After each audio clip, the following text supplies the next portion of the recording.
আমরা আমাদের রেগুলার লাইফে প্রতিনিয়ত কোনো না কোনো ডিসপ্লে ইউজ করছি।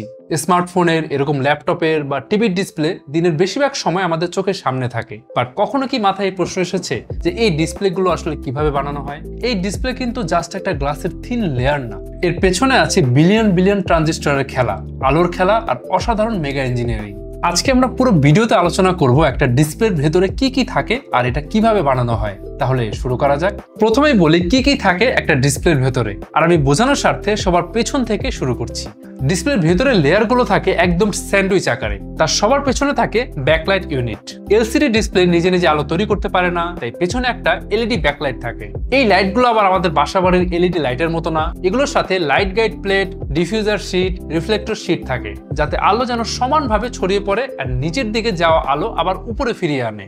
একটা ডিসপ্লেতে আলোর ব্যালেন্স রাখে যাতে আমাদের দেখতে কোনো অসুবিধা না হয়। ওলেড ডিসপ্লেতে আবার ব্যাকলাইট দরকার হয় না, কারণ প্রত্যেকটা পিক্সেল নিজেই আলো তৈরি করতে পারে। যাই হোক, এলইডি ব্যাকলাইটের পরে আসে পোলারাইজার লেয়ার। ডিসপ্লের পোলারাইজার কিন্তু থাকে দুইটা, একটা হচ্ছে ফ্রন্ট পোলারাইজার যেটা সবার সামনে থাকে, আর একটা হচ্ছে রেয়ার পোলারাইজার যেটা সবার পেছনে থাকে। এটাই আসলে ছবি তৈরি করে যেটা আমরা ডিসপ্লেতে দেখতে পাই। এলসিডি বা ওলেড ডিসপ্লেতে মূল ছবি তৈরি হয় হাজার হাজার পিক্সেলস দিয়ে। প্রত্যেকটা পিক্সেল আবার তৈরি হয় তিনটা সাব পিক্সেল দিয়ে, রেড, গ্রিন আর ব্লু, আরজিবি। এরা আসলে আলোর মাধ্যমে এই কালার তৈরি করে। কিন্তু এই আলো সরাসরি আপনার চোখে এলে স্পষ্ট ছবি দেখা যাবে না, কারণ আলো এলোমেলো দিক থেকে বের হয়। পোলারাইজার হলো এমন একটা ফিল্টার যেটা এই এলোমেলো আলোকে একটা নির্দিষ্ট ডিরেকশনে সাজিয়ে দেয়। মানে ট্রাফিক পুলিশ যেমন ডিরেকশন দিয়ে এলোমেলো গাড়িগুলোকে নির্দিষ্ট একটা লাইনে নিয়ে আসে, ঠিক তেমন। তাই এই পোলারাইজার না থাকলে আলো এলোমেলো ভাবে রিফ্লেক্ট করবে আর ছবির কোনো কন্ট্রাস্ট থাকবে না। তাই এই পোলারাইজার কিন্তু খুবই ইম্পর্টেন্ট ফ্যাক্টর একটা ডিসপ্লের জন্য। আচ্ছা, রেয়ার পোলারাইজার লেয়ারের পরে থাকে কালার ফিল্টার লেয়ার। একটু আগে যেমনটা বললাম, প্রত্যেকটা পিক্সেলের জন্য তিনটা সাব পিক্সেল থাকে, রেড, গ্রিন, ব্লু,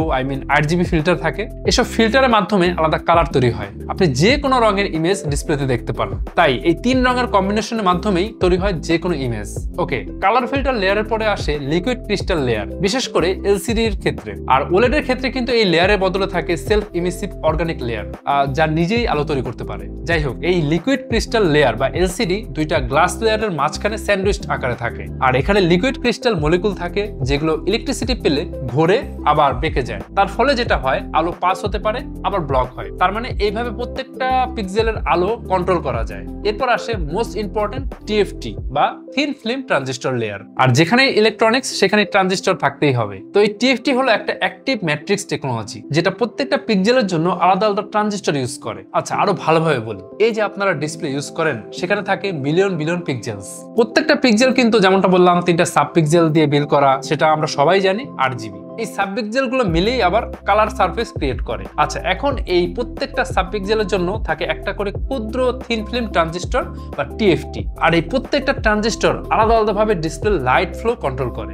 যার ফলে যেটা হয় ডিসপ্লে রেসপন্স টাইম কমে যায় এন্ড ইমেজ আর ভিডিও আরো ক্লিয়ার দেখা যায়। আর টিএফটির এই সাব পিক্সেল কন্ট্রোলের কারণে আমরা কালার অ্যাকুরেসি অনেক পারফেক্ট দেখতে পাই। না হলে যেটা হতো যে এক একটা অবজেক্টের কালার আমরা আলাদা করতে পারতাম না, কোনো অবজেক্ট আমরা ক্লিয়ার দেখতে পারতাম না। এখন সেমিকন্ডাক্টর ম্যাটেরিয়ালের উপর ভিত্তি করে টিএফটি আবার দুই ধরনের। একটা হচ্ছে অ্যামোরফাস সিলিকন বা এএসআই টিএফটি, আর একটা হচ্ছে ইন্ডিয়াম গ্যালিয়াম জিঙ্ক অক্সাইড, যেটা হচ্ছে অক্সাইড টিএফটি বলা হয়। যত মিড রেঞ্জের স্ট্যান্ডার্ড ডিসপ্লে প্যানেল আছে সেখানে ইউজ করা হয় এএসআই টিএফটি, আর প্রিমিয়াম সেগমেন্টের ডিসপ্লেতে ইউজ করা হয় অক্সাইড টিএফটি। আচ্ছা, এএসআই টিএফটি এন্ড অক্সাইড টিএফটির মধ্যে ডিফারেন্সটা হচ্ছে এএসআই টিএফটির electron mobility lower compare to oxide TFT, মাত্র 0.1 থেকে 1 centimetre square per volt second, যেখানে অক্সাইড টিএফটির electron mobility 10 to 50 centimetre square per volt second. আর এই হায়ার ইলেকট্রন মোবিলিটির কারণেই অক্সাইড টিএফটি দিয়ে বিল করা ডিসপ্লে প্যানেলের ব্রাইটনেস বেশি থাকে, রিফ্রেশ রেটও বেশি থাকে। তাই হাই রেজলিউশনের ডিসপ্লেতে ইউজ করা হয় অক্সাইড টিএফটি। তো পরিশেষে বলা যায় এএসআই টিএফটি ইউজ করা হয় বাজেট ডিসপ্লেতে এন্ড অক্সাইড টিএফটি ইউজ করা হয় প্রিমিয়াম সেগমেন্টের ডিসপ্লেতে,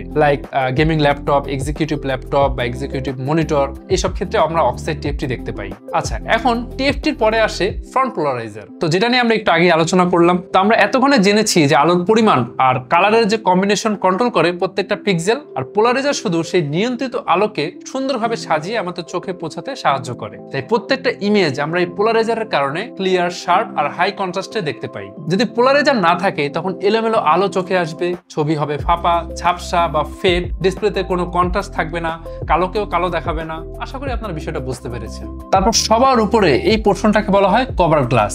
এটা ডিসপ্লের সবচেয়ে উপরে লেয়ারে থাকে। এটা হার্ড কোটেড গ্লাস দিয়ে বানানো হয় যাতে এর ভেতরে থাকা যে আমরা লেয়ারগুলো নিয়ে আলোচনা করলাম এগুলো প্রোটেক্টেড থাকে। এছাড়াও ডিসপ্লের পেছনে নিচের দিকে ফ্লেক্সিবল পিসিবি থাকে যেখানে পাওয়ার সাপ্লাই লাইনও থাকে। এছাড়াও ডিসপ্লে কন্ট্রোলার চিপও থাকতে পারে এখানে। Display on of, refresh rate, brightness control সবই হয় এখান থেকে। এন্ড ডিসপ্লে ড্রাইভার আইসি অবশ্যই থাকে এখানে, যেটা গ্রাফিক্স প্রসেসর বা কম্পিউটার থেকে আসা সিগন্যালকে পিক্সেল লেভেল ভোল্টেজ পালসে কনভার্ট করে প্রত্যেকটা ট্রানজিস্টরে পাঠায়। যাই হোক, তাহলে পুরোটা মিলে হয়ে গেল একটা ডিসপ্লে। তো আজকে ছিল ডিসপ্লে কিভাবে বানানো হয়, সেটা পার্ট নাম্বার 1। সেকেন্ড ভিডিওতে আমরা দেখবো যে কিভাবে ফ্যাক্টরি লেভেলে এই ডিসপ্লেগুলো বানানো হয়। তাহলে আজকের ভিডিও আমি এখানেই শেষ করছি। যদি ভিডিও ভালো লাগে অবশ্যই শেয়ার করতে ভুলবেন না, আর অবশ্যই যদি কোনো কোয়ারিজ থাকে কমেন্ট করতে ভুলবেন না। তাহলে আজকে যাচ্ছি, দেখা হবে পরে কোনো ভিডিওতে।